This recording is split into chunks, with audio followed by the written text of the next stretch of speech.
So hello guys, assalamualaikum everyone. I'm Meskhat Hossain back with another video and you're watching the Human Changer channel.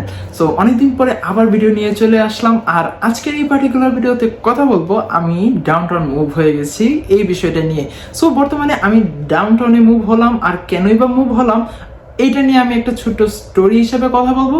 বর্তমানে আমি যে বাসাটা নিলাম এই বাসার রেন্ট কত, লোকেশনটা কেমন আর কি কি সুবিধা আমি ফেস করব এই জায়গাটায়। আর আমি আরেকটা পার্টে যে বিষয়টা নিয়ে কথা বলবো সেটা হচ্ছে আপনারা যখন কানাডাতে নতুন আসবেন তখন কিভাবে বাসা খুঁজে বের করবেন এই বিষয়টা নিয়ে। নেক্সট টাইম আরেকটা বিষয় নিয়ে কথা বলবো সেটা হচ্ছে বাসা খুঁজে পাওয়ার পর আপনার কি কি জিনিস মাথায় রাখতে হবে ওই বাসাটাতে আপনি উঠবেন কি না।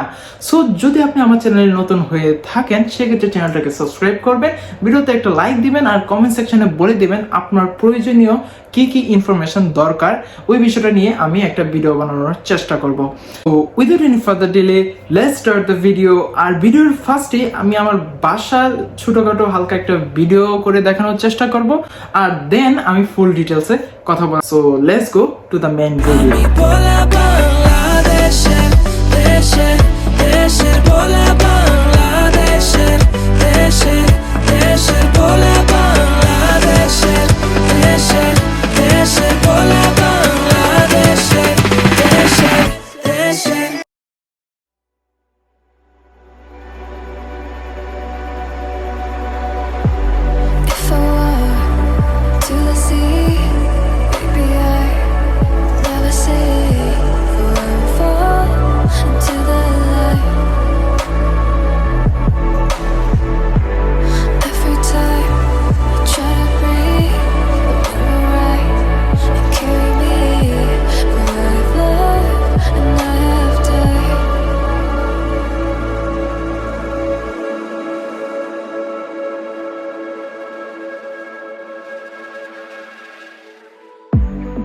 So I won't hold back, and you should know that what's never good, just have regrets. So I won't go back, oh what I got me to forget the time I lost, no regrets, moonshine back again. So এতক্ষণ আপনারা যে ভিডিওটা দেখলেন সেটা হচ্ছে আমার নতুন বাসার যেই ভিডিওগুলো ছোট ছোট ক্লিপ। এখানে মুভ হওয়ার আগে আমি ছিলাম স্কারবোতে, যেটা ডাউনটাউন থেকে 1 ঘন্টার দূরে ছিল, কিন্তু আমার প্রত্যেকদিন আসা যাওয়ায় 2 ঘন্টা টাইম নষ্ট হতো। আর সাথে যেটা দেখা যেত যে আমার বাস পাস সহ আরো অনেক ধরনের খরচ এক্সট্রা হতো আর কি। আর ওই বাসাটাতে একটা ভালো বেনিফিট ছিল, ওটা আমার একটা সিঙ্গেল পার্সোনাল রুম ছিল আর যেখানে আমি পেমেন্ট করতাম $500 ইনক্লুড এভরিথিং। আমি ডাউনটাউনে যে বাসাটায় মুভ হলাম এই বাসাটা আমাকে আমার একটা ফ্রেন্ডের সাথে শেয়ার করতে হচ্ছে এই রুমটা অ্যাকচুয়ালি। সো এই রুমে আমি যার সাথে শেয়ার করতেছি সে আমার বাংলাদেশের থেকে অনেক আগেরই ফ্রেন্ড, যার ফলে আমাদের মধ্যে আন্ডারস্ট্যান্ডিংটা মোটামুটি ভালো। আর আমি চিন্তা করলাম যে শেয়ার করে হলেও একটা ডাউনটাউনে বাসার মধ্যে মুভ হওয়াটাই বেটার। পরবর্তীতে আমি একটা সিঙ্গেল রুম খুঁজে বের করার চেষ্টা করব।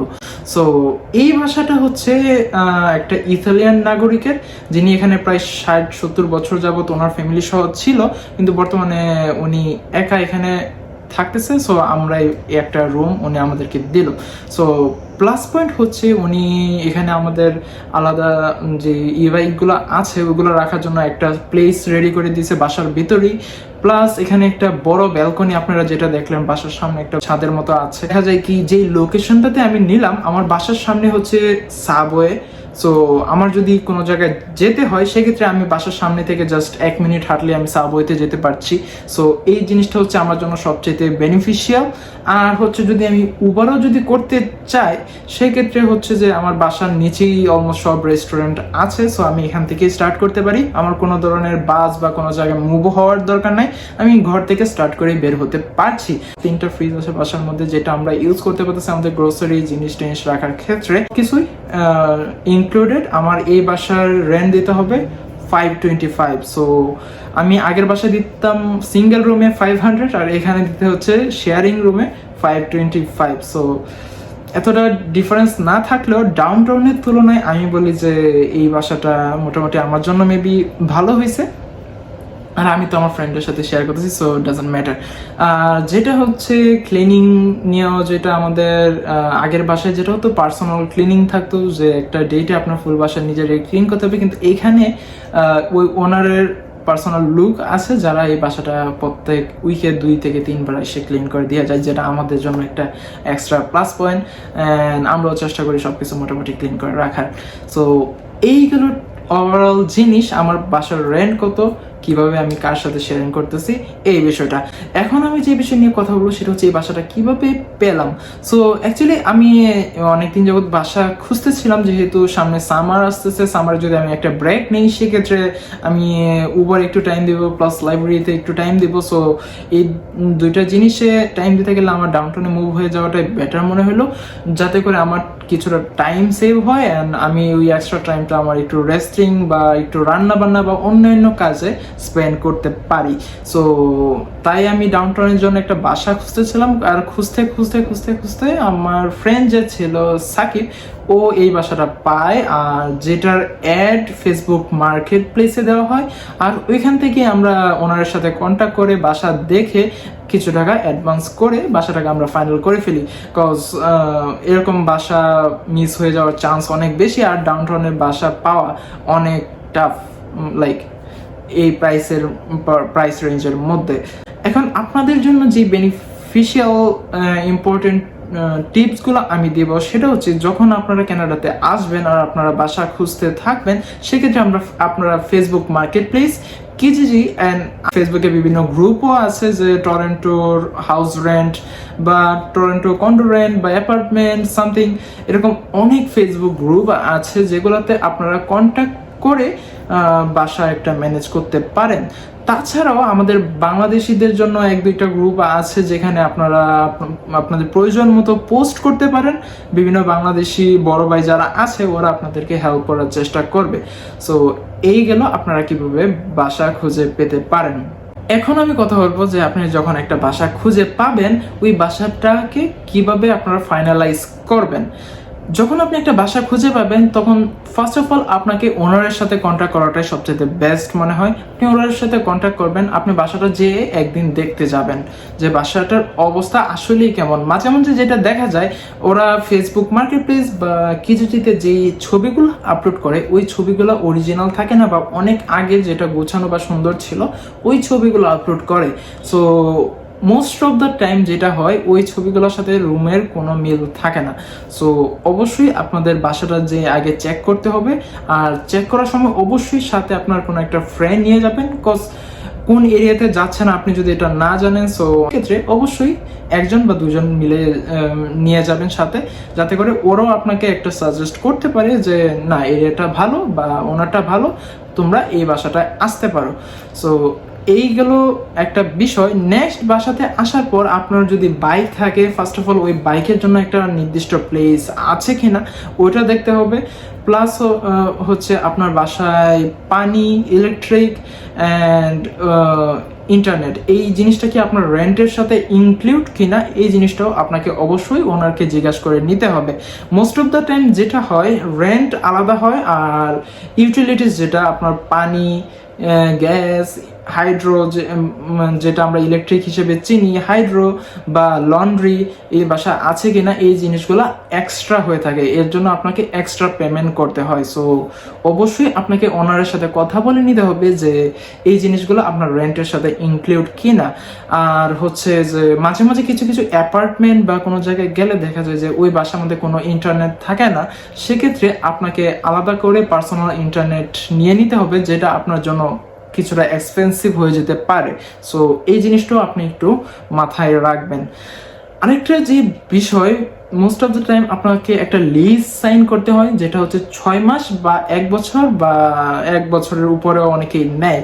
সো যেটা সবচেয়ে বেশি পপুলার সেটা হচ্ছে 6 মাস বা 1 বছরের একটা লিজ সাইন করতে হয়, যে ওইটার মধ্যে লেখা থাকে আপনি $500 বা $1000 একটা রুমের জন্য পে করতেছেন, আর আপনি ওই বাসাটা 6 মাসের ভিতরে ছাড়তে পারবেন না বা চেঞ্জ করতে পারবেন না। সো এরকম একটা কন্ট্রাক্টে আপনি সাইন করে ওই বাসাটায় উঠবেন, আর তখন ওই বাসায় আপনি কত টাকা অ্যাডভান্স করলেন বা আপনি প্রত্যেক মাসের কত তারিখের ভিতরে রেন্ট দিবেন, এই সব কিছু সাইনের মধ্যে থাকবে বা ওই স্টেটমেন্টের মধ্যে থাকবে। আর যেটার মাধ্যমে আপনি যদি রেন্ট দিতে লেট হয় বা আপনি কোনো সময় রেন্ট না দেন বা আপনি কোনো কিছু বাসার মধ্যে ক্ষতি করলেন বা ভেঙে পেলেন, সেক্ষেত্রে হাউস ওনার যিনি থাকবেন তিনি লিগেলি আপনার উপর অ্যাকশন নিতে পারবে বা আপনাকে একটা ফাইন দিতে পারবে। সো এটা হচ্ছে ওভারঅল লিজের বিষয় যেটা। সো মাঝে মাঝে দেখা যায় যে কিছু কিছু বাসায় ওনারা লিজ প্রেফার করে না বা আপনার সেফটির জন্য আপনি লিজ করে নিতে পারেন, কজ আপনি লিজ ছাড়া একটা বাসায় উঠলেন আর ওই ওনার আপনাকে বললো যে 1 মাস পরে বললো যে আমি বাসাটা ছেড়ে দিচ্ছি, তোমরা বাসা থেকে চলে যাও। সো এরকম হওয়ার পসিবিলিটি লিজ নিলে অনেক কম হয়, কজ আপনি অলরেডি সাইন করে রাখছেন, ওনারাও আপনাকে বের করতে পারবেন না বা আপনারাও লাইক চলে যেতে পারবেন না 6 মাসের আগে। সো এটা হচ্ছে একটা ভালো জিনিস লিজের জন্য। বাসাতে যে অ্যাডভান্স টাকাটা দিবেন ওই টাকাটার জন্য কি স্টেটমেন্ট থাকবে, মোস্ট অফ দ্য টাইম আপনি যেই লিজটা সাইন করেন ওই লিজের মধ্যেই একটা অ্যাডভান্স অ্যামাউন্টটা লেখা থাকে যে আপনি কত টাকা অ্যাডভান্স করেছেন। সো যদি আপনি লিজ না করেন সেক্ষেত্রে স্টেটমেন্ট হিসেবে আপনি ওই বাসার একটা চাবি নিয়ে নিতে পারেন বা রুমের একটা চাবি নিয়ে নিতে পারেন, যাতে করে আপনার টাকাটা সেফ হয়। এরকম অনেকেই আছে আমার ফ্রেন্ড সার্কেলের মধ্যেই যারা অ্যাডভান্স টাকা পে করার পরে ওই হাউস ওনার একদম অস্বীকার যাচ্ছে যে না তোমরা কোনো টাকা দাও নাই, তখন আপনার করার কিছু থাকবে না, ওই টোটাল টাকাটাই আপনার একদম শেষ। সো অবশ্যই মাথায় রাখবেন অ্যাডভান্স টাকা যখন দিবেন হয় আপনার লিজ সাইন করা থাকতে হবে বা আপনার একটা স্টেটমেন্ট ওনাকে বানায় দিতে হবে বা আপনি রুমের একটা চাবি নিয়ে যেতে পারেন বা রুমের মধ্যে আপনি কিছু জিনিস আপনার পার্সোনাল জিনিস রেখে যেতে পারেন। সো এখন আমি কথা বলবো আপনার রেন্টের বিষয়টা নিয়ে। রেন্ট যেটা হয় টরন্টোতে বা কানাডার অন্যান্য প্রভিন্সে যেখানে থাকেন না কেন, আপনার ফার্স্ট অ্যান্ড লাস্ট মান্থ দুইটা রেন্ট একসাথে প্রদান করে ফেলতে হয়। ফর এক্সাম্পল আমি যদি ধরি আপনি একটা বাসা সিলেক্ট করলেন আর ওই বাসার রেন্ট হচ্ছে $500। সো আপনি যখন ফার্স্ট ডেতে বা মার্চের 1 তারিখে বা এপ্রিলের 1 তারিখে আপনি ওই বাসায় মুভ হলেন, আর মুভ হওয়ার সাথে সাথে আপনার হাউস ওনারকে একটা চেক অথবা ইন্টারেক্ট বা ক্যাশের মাধ্যমে আপনার ফার্স্ট মান্থের ফুল রেন্টটা অ্যান্ড লাস্ট মান্থের ফুল রেন্টটা দুইটাকে একসাথে করে আপনি হাউস ওনারকে দিয়ে দিতে হবে। এটা ছাড়া আপনি বাসা খুব একটা পাবেন না, আই থিঙ্ক পাওয়ার চান্স খুবই কম। So most of the time 90% of the time আপনাকে ফার্স্ট অ্যান্ড লাস্ট মান্থ দুইটাই পে করে নিতে হয়। সো যদি আপনার 1 মাসের বাসা ভাড়া যদি $500 হয়, সো আপনাকে 500 first month and 500 for the last month, এই দুইটা একসাথে টোটাল $1000 আপনার হাউস ওনারকে দিয়ে দিতে হবে। আপনি ওই লাস্ট মান্থের টাকাটা কিভাবে কি করবেন যদি আপনাকে ফেরত না দেয়, এটা আপনার মনে একটা কোয়েশ্চেন আসতে পারে। সো যখন আপনারা বাসাটা ছাড়বেন ওই বাসাটা ছাড়ার ঠিক 1 থেকে 1.5 মাস বা 2 মাস আগে আপনি ওই হাউস ওনারকে বলে দিবেন যে আমি নেক্সট মান্থে বা এর পরের মান্থে বাসাটা ছেড়ে দেব। সো এরকম ভাবে যদি ছেড়ে দেন সেক্ষেত্রে আপনার যে লাস্ট যে মান্থটা থাকবেন ওই লাস্ট মান্থের রেন্টটা আপনাকে দিতে হবে না, কজ আপনি অলরেডি ওই মান্থের রেন্টটা আসার যখন আপনি মুভ হয়েছিলেন তখন পে করে দিয়েছেন। সো এইভাবে আপনার ফুল রেন্টটা কেটে নিতে হয়, আর এটা হচ্ছে ওভারঅল বিষয়। সো এই হলো টোটাল সেফটি মেইনটেইন জিনিস যেটা আপনি টরন্টোতে বা অন্য যে কোনো জায়গায় কানাডাতে আসার পর বাসা খোঁজার ক্ষেত্রে কাজে লাগাতে পারেন। আর আশা করি এই ইনফরমেশনগুলো আপনার জন্য অনেক হেল্পফুল হবে। সো যদি ভিডিওটা ভালো লাগে থাকে তাহলে অবশ্যই চ্যানেলটাকে সাবস্ক্রাইব করবেন, ভিডিওতে একটা লাইক দিবেন, আর নেক্সট কি ভিডিও বানাবো এটা কমেন্ট সেকশনে এক্ষুনি বলে দিবেন। সো আজকে পর্যন্ত এইটুকুই। See you in the next video. Till then, bye by.